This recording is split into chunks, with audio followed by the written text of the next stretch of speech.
Viva Voz, com Vera Magalhães.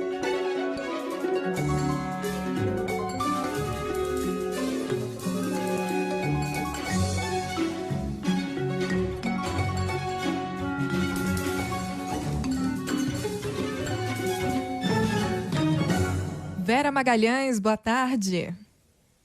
Boa tarde, Nadeja. Boa tarde a todos nessa sexta-feira da paixão. Plantonistas.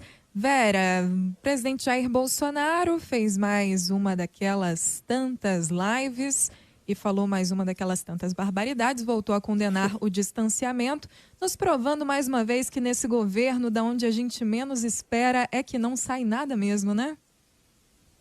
É isso mesmo, Nadeja. Essas lives são todas as quintas-feiras e tem sido uma sucessão de mentiras, de desinformações, de falseamento de circunstâncias, de algumas informações, e ontem calhou dela acontecer no 1º de abril, Nadeja.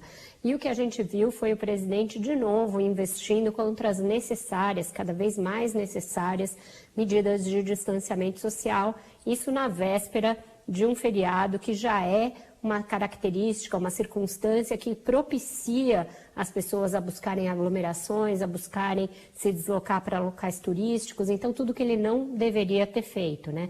Isso um dia depois, Nadeja, da reunião do tal comitê de manejo da crise, o comitê conjunto que tem os presidentes da Câmara e do Senado, o ministro da Saúde, em que esses outros 3 integrantes, embora não possam falar em lockdown justamente por causa do Bolsonaro, tenham falado da necessidade de se manter o isolamento nesses dias de feriado.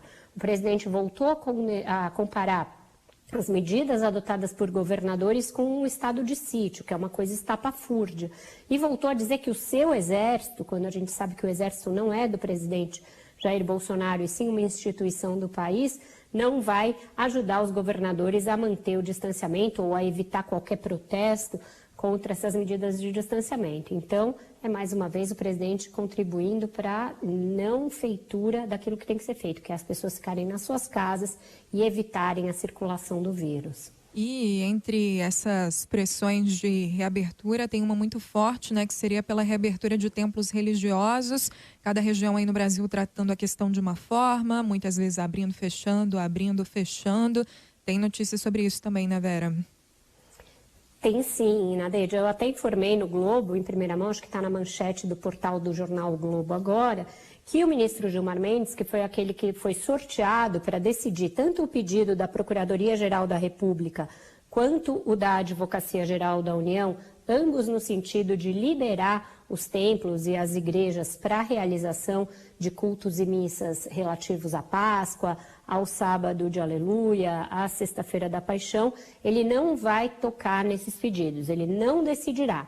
E não decidir, nesse caso, é uma forma de decidir, Nadeja. Por quê? Porque o próprio Supremo já decidiu em sucessivas vezes, e uma delas no pleno do colegiado, que cabe aos governos, tanto municipais quanto estaduais, decidir as medidas de distanciamento. Então, o Supremo não vai acatar o que pretendiam tanto a AGU quanto a PGR, que era liberar os templos a partir de Brasília, liberar para todo o país. Existe uma pressão muito grande, principalmente das igrejas evangélicas, que a gente sabe que tem uma boa conexão política, porque tem vários pastores, vários bispos que são deputados, que são senadores, mas o ministro entende que esse é um momento muito grave da pandemia, que não se pode promover e nem incentivar a existência de aglomerações, e também está se valendo dessa decisão do Supremo de que os entes subnacionais, ou seja, as prefeituras e os estados, eles são soberanos para tomar as medidas, porque são eles que sentem na ponta a calamidade dos hospitais, o colapso do sistema de saúde. Então, ele não vai mexer nesse vespeiro. Então, seguem proibidas, na maior parte do país, as missas e também os cultos na Páscoa. A Páscoa do ano passado, né, essa primeira Páscoa pandêmica, a gente tinha menos informação, a situação estava muito grave e as coisas estavam muito restritas, realmente, né? Se agora a gente está num estágio pior do que a gente está naquela época, como é que vai abrir agora? Você tem toda a razão, Nadeja. A gente tinha muito menos casos diários, a nossa média móvel era muito menor e principalmente esse acúmulo de corpos que a gente tem em um ano de pandemia algo que faz o Brasil um dos campeões em mortes na pandemia, nem um cristão deveria querer promover aglomeração e não deve querer no fundo ali, né, do seu pensamento. Eu acho que a atitude mais cristã que se tem a fazer, já que a Páscoa é o momento da ressurreição de Cristo, é pensar, né, em ficar em casa, em guardar esse isolamento, em fazer as suas preces, as suas orações ali no seu lar, com os seus familiares, fazer uma comunhão familiar, pensar na coisa mais magnífica que é, quem puder, tá todo mundo vivo, todos os seus parentes vivos e bem, e quem perdeu alguém, fazer um luto, fazer uma oração por quem se foi, entender o significado dessas perdas e o que elas podem